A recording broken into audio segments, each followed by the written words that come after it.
guys doing?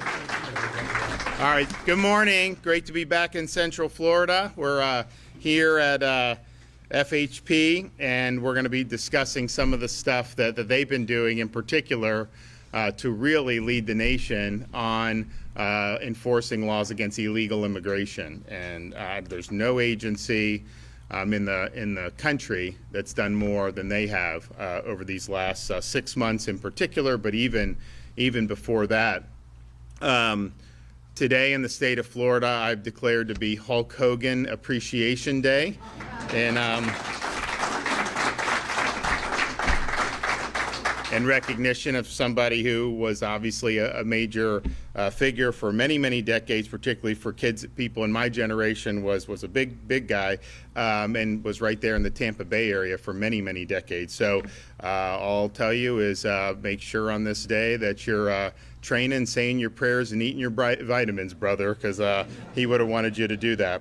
We're joined by the Florida Cabinet, the entire Florida Cabinet. Attorney General James Uthmeyer, Chief Financial Officer Blaise Angolia, and Florida Agriculture Commissioner Wilton Simpson. And I want to thank them for being here and what they're doing. And they've all been very helpful on Florida's nation-leading efforts to combat illegal immigration. And Blaise is just now a Chief Financial Officer within the last couple of weeks, but as a state Florida Senator, he was leading the charge on your behalf to do what the voters wanted us to do, which is to take care of this problem and not pass the buck anymore. So, and he just got into office. He's leading our DOJ audits of local governments, including Orange County, as well as Gainesville, Broward, Manatee. There's a bunch that are in the hopper, and I think it's really, really important to be doing those. You know, Florida, we have the second lowest amount of spending per capita of any state in the country. We've more than tripled our rainy day fund. We've actually maxed out our rainy day fund. I'm not constitutionally allowed to put any more into the rainy day fund because we've maxed it out. We've also been able to, at the end of this fiscal year, we will have retired close to 50% of Florida's debt. Over its 180-year history, we'll have paid down 50% just since the time I was governor. But yet, you know, we're still doing DOJ stuff on our own state agencies and particularly our state universities. And I think that's really important. You can always do better, but clearly a lot of taxpayers have seen property taxes. They're paying more in property taxes than they ever have. And so where's that money going? You know, we hear certain things, but then we see other things. So that's going to be really, really good. So thank you for doing that, Blaise. I know it's an important mission. We're also joined by our Executive Director of the Department of Highway Safety and Motor Vehicles, which of course FHP is included in, Dave Kerner. We do have our Director of the Florida Highway Patrol, Colonel Gary Howes, here. And then we have the fearless Larry Keefe, who's the Executive Director of the Florida State Board of Immigration Enforcement. And all I can tell you is for folks in DHS and in the federal establishment who are, you know, really trying to do the right thing, they're trying to implement the president's policies. It's not always that easy, particularly after the 4 years. But none of them can move as fast as Larry, and he's always pushing the envelope to get the job done, particularly when it comes to immigration enforcement. We do have some of our state reps. You know, I saw Barnaby, Placencia, Bankson. Who else do we have? Is Rachel Plakin here? I thought I may have seen her. Okay, good. Well, thank you guys for being here. So we have said, you know, when I became governor, we said we are not a sanctuary state, and we're not going to allow sanctuary cities. So one of the biggest pieces of legislation I signed my first year was to ban sanctuary cities in the state of Florida. It should have been done before. It hadn't been, and so we leaned in and got that done. And I know Blaise Angolia was a big help with doing that. Now, that year, 19 and 20, was a little easier because under Trump 45, if you had somebody that we picked up, particularly through our justice system, you know, they were happy to take them and repatriate them to their home countries. Biden came in and things changed dramatically. He opened the border, and interior enforcement really collapsed with respect to illegal immigration. So we saw what was happening at the border, and people act like, oh, just let those border communities just deal with it. It doesn't affect anyone else. That is the furthest thing from the truth. That open southern border affected the entire country, and I think everybody saw that in pretty short order. So we were the first state to launch in to help Texas back in 2021 with what was happening at the southern border. And so our Operation Lone Star deployed more than 1,000 guardsmen, national and state, as well as state law enforcement, including Florida Highway Patrol, to Texas to help stop what was happening at the southern border. It's interesting. You had those communities flooded, but then people going everywhere. And our guys would apprehend when they're coming in. They say, where are you looking to go? And a lot of them were looking to go to Florida. Because you remember, everyone wanted to be in Florida. You didn't want to be in San Francisco then. I was locked down for COVID. You had homeless, all this stuff. So people were naturally doing it, including those folks coming across the border. And so we obviously knew it's a huge issue for our state. So we have to do it. And, you had a lot in the media that were like, you're not a border state. Why do you care? Well, no, we do care because it's a national problem.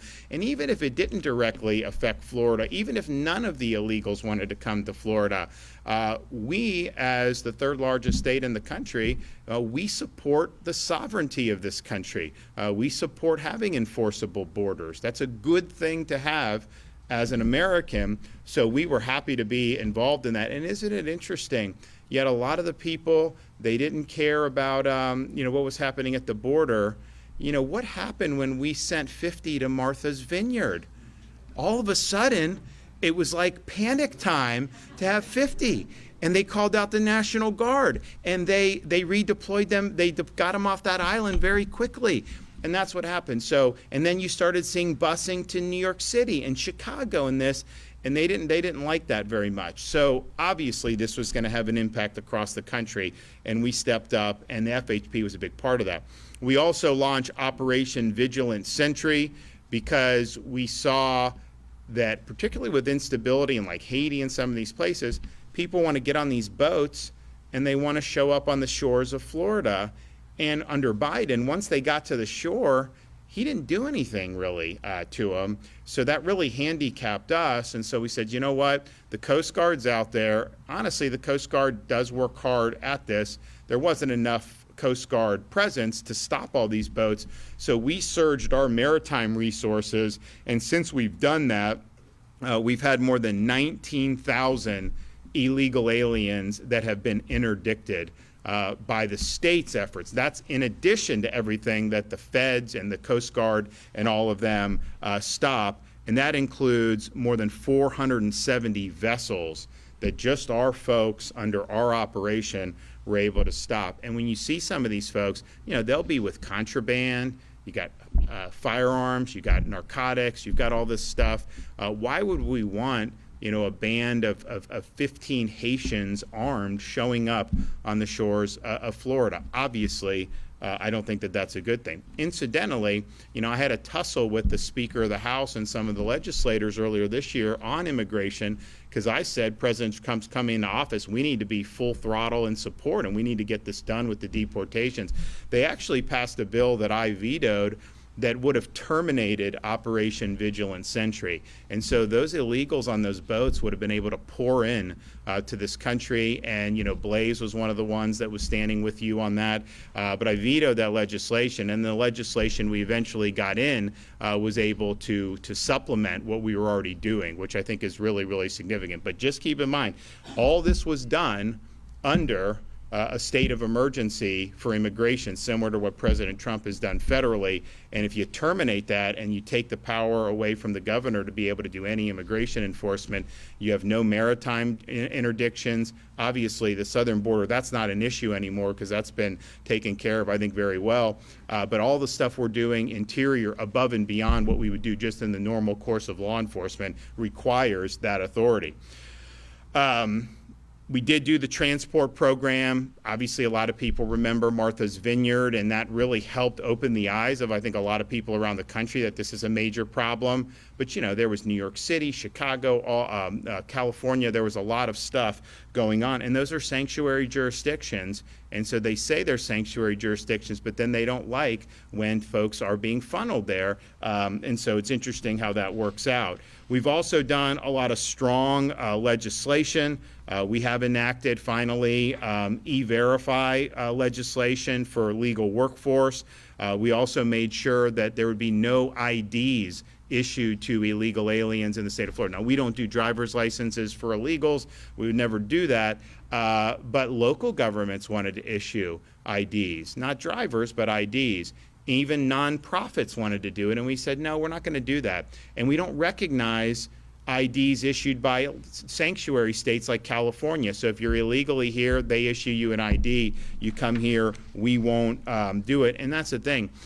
If you don't want illegal immigration, then you can't provide any type of benefits to illegal immigration. That's one of the reasons we worked hard to get rid of in-state tuition at our colleges for illegals. That was instituted before I became governor. That's an incentive for people to want to be in the country illegally. ID cards and benefits are incentives. So we've worked really hard to police that, and I think we've done that better than any other state in the country. Now, that's all great, all the stuff that we did leading up. But when the Trump administration was getting ready to take office, we knew we had an opportunity to be huge partners in the efforts of actually seeing our laws enforced, actually restoring the country's sovereignty. And that, yes, that involves the southern border, and fortunately, they're able to handle that at the federal level without needing the support of states like Florida. But then what about the interior of the country? And all the things that's happened over these many years with millions and millions plowing in, even people that come in on like a visa and stay, there's huge problems that come with all this stuff. So what tools do we have? Well, there's a program, a federal program called 287G. And Biden basically mothballed it when he was in for 4 years. But what it does is it allows ICE to delegate to state and local law enforcement the authority to perform specified immigration functions under the agency's direction and oversight. And so people will say you have federal, the immigration's federal, and that's true. But you know, shouldn't states be able to supplement that? And of course they should be able to. And so this provides a framework to be able to do that. So ICE operations can partner with our state and local agencies to identify and remove both criminal aliens and run-of-the-mill illegal aliens that are in our communities. So to date, more than 1,800 Florida Highway Patrol troopers have completed their 287G training and have received their credentials. We have more than 100 FHP troopers that have been sworn in as Deputy U.S. Marshals, which gives them the ability to execute federal search warrants on the worst of the worst in terms of illegals that are in our state. We also have active 287G agreements with the Florida Department of Law Enforcement, Fish and Wildlife, and the Florida State Guard, and we've even expanded into some of our regulatory spaces. Now, because of the legislation I signed earlier this year, we required participation of all local and state agencies. State agencies is easy because I will just tell them, hey, you got to do it, let's do it, and they were eager to do it. Mark Glass at FDLE, Dave Kerner at I mean, they were ready, willing, and able to do it. Didn't have to twist their arm. That wouldn't have been true with every local, municipal, or county law enforcement agency. That's just the fact. They are all have a duty under the law to participate, and that means all 67 counties have signed agreements through their sheriff's department with the 287G program, and many, many municipalities have done the same. You know, it's interesting with FHP and kind of all they've done. They were doing a lot with the border. They were doing a lot to help mitigate the damage Biden was doing here interior. But you know, with Biden, you know, you could have illegal alien get in a car accident, and if ICE wouldn't accept, then there was nothing they can do on the immigration front because they didn't have the authority to act on their own. Now they're able to do that, and they can work seamlessly with the federal government. So it's really, really positive to have that type of relationship.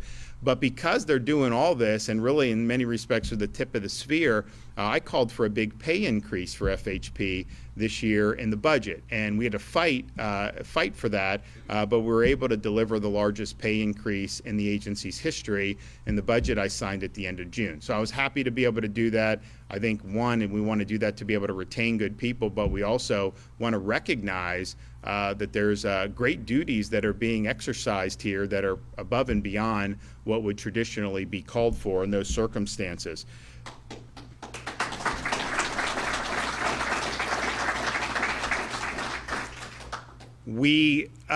So as we're working with the feds, and Larry Keefe's working with them as kind of our liaison, we're like, okay, what do you need, this, that, and the other thing? And everything we were doing was great, but we were able to apprehend illegal aliens faster than the federal government could detain, process, and deport them. And part of that is they just didn't have enough space. Now, we had some of our local facilities. You'd have sheriffs could put some people for somewhere, but that really isn't going to be enough. And so we sprung into action to help with that detention, processing, and deportation part of this, which is at the tail end of when somebody would initially be identified and be apprehended. And so we were able to, federal government asked us to be a part of this. We're doing it. We created the facility, Alligator Alcatraz. Folks are contracted to do that on behalf of the state of Florida, but everything we do is going to be reimbursed by the Department of Homeland Security and the federal government. But we were able to stand that up in like a week. And you now have a situation where you have thousands of folks that can be there for processing and ultimately for removal. And there's this massive airstrip. I don't know, it was built many decades ago, but massive airstrip. They've built, all this stuff. It's all temporary, but they've built it. So you literally could have people, you drive them 2,000 feet, they get on a plane, and then they're gone. So thus far, we've had over 600 that have been deported from Alligator Alcatraz by ICE, and that cadence is starting to rapidly increase. And that's what I've told people. It's like, our interest is to facilitate the removal of illegal aliens. It's not to just, what New York was doing, they were just putting them up in these luxury hotels at your expense. Like, I have no desire to do that. Our detention and processing is all leading into the removal. And so that cadence is important. The more that's there, the more we'll be able to send, or DHS can send. And I've said we're even willing to expand that footprint if we need it, to Camp Blanding in Northeast Florida, and maybe even some others. But that's ramping up. I think it's doing good, but we want to see even more into the future. So the need, as I said, was simply because FHP is out there and they're able to interact and they're able to apprehend very quickly and very efficiently. You think about the roadways that are out there.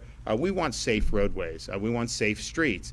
The reality is some of these people that are coming here illegally, they are not trained to drive the way we would do to get a license. They're not licensed drivers in the state of Florida, and you do see a lot of really tragic situations. And we have a state rep in the Florida House of Representatives, Cayenne Michael, in Northeast Florida. Her son was killed by an illegal alien driver. And it's just thinking to yourself, it's like, why? This person shouldn't have even been on the streets. It had no right to be driving a car here, and yet they're out there, and now all of a sudden she lost her son. So the number of angel moms that I've met over the years whose son or daughter was killed by an illegal alien driver, it's pretty significant. And it's so unnecessary and so avoidable. So FHP, I guarantee you, with the apprehensions they've already done, I guarantee you they've saved many lives. Because if they weren't out there doing that, it was just a matter of time before you would see, maybe traffic, maybe otherwise, you absolutely would have seen lives taken had they not gotten these folks off the street. So far, FHP alone has apprehended, just since we started doing the 287G, they've apprehended almost 3,000 illegal aliens that were then later taken for immigration processing by the Department of Homeland Security. Over 500 of them already had an existing criminal record. They're actually convicted of things. It's like, why are you in the country when you've already been convicted of something, when you never had a right to be here in the first place? Our state troopers have stopped vehicles with illegal aliens that were possessing weapons, fentanyl, as well as large sums of cash, which, you know, having large sums of cash in and of itself, you know, a crime, and good on you if you're able to do that. But when I see it with fentanyl and I see it with narcotics, I think, okay, I know where that money's coming from, right? I mean, it's not like you're just out there working as an accountant 9 to 5. So they've uncovered human smuggling operations that are working deep within our state. Just in the past month, FHP has arrested a member of Tren de Aragua gang, which is a Venezuelan gang designated as a foreign terrorist group right here in Orange County, who had an extensive criminal history and an existing warrant. Up in North Florida in Wakulla County, FHP arrested an illegal alien who is a member of MS-13 gang. In Broward County, they arrested an illegal who's a member of the 18th Street gang from Guatemala, who had 2 prior removals from the United States. I mean, what are we even doing, letting people come in multiple times like that? In Osceola County, they arrested an illegal alien who struck and killed a pedestrian and then fled the scene. Palm Beach County, they arrested an illegal wanted for murder in Guatemala.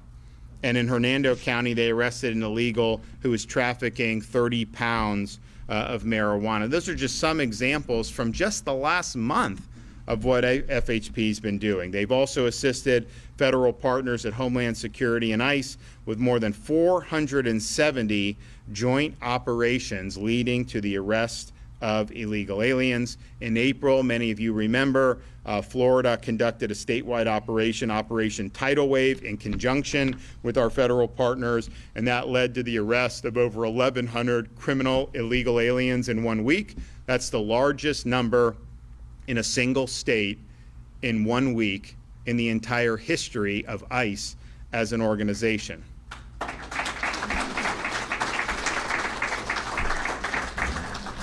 And of those, almost 2/3 had existing criminal records. Now, to further combat the threat of illegal immigration, Florida Highway Patrol is establishing a new immigration unit, the Immigration Enforcement Section within the Bureau of Criminal Investigations and Intelligence, to specialize in immigration enforcement.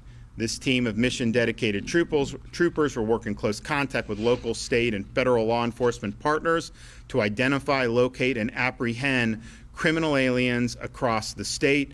We're proud of the great work that FHP is doing. I want to thank Director Dave Kerner for leading the charge. There's no other state in the country that can match our efforts. In fact, there's no other state that is even in the ballpark of our efforts. And you remember when the president came down to South Florida to tour the alligator facility, he said, and his key people like Stephen Miller said, we need other states to be doing this. You're eligible to have it reimbursed by the federal government, so it isn't like it's going to be a cost on your budget ultimately. It's just the front. And I haven't seen anything else being stood up anywhere around the country. I haven't seen the type of numbers where our folks are intricately involved. And then, of course, the Maritime has gotten better because the Coast Guard has more resources dedicated to policing this since President Trump took office, but we're still helping there. Our footprint isn't as big as it was under Biden because, quite frankly, the threats aren't as great as they were under Biden. But we're still engaged in that, and we're still making arrests with that. So this has been, I don't think you've seen any state in the country work more closely with these federal agencies to fulfill a very key mission, a mandate from the American people after the 2024 election to get this job done. So we're showing that it can be done.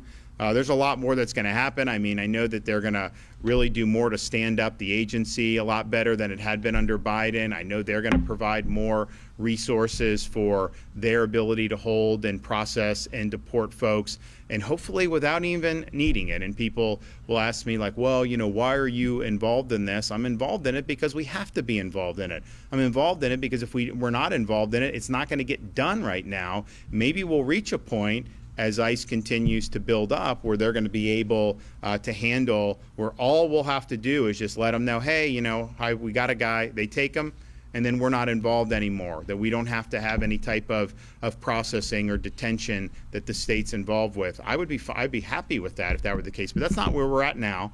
So we can sit on our hands and watch the problems not get solved, or we can be part of the solution and help lead the efforts among the states to get the job done. We would not be able to do that without the great work of FHP.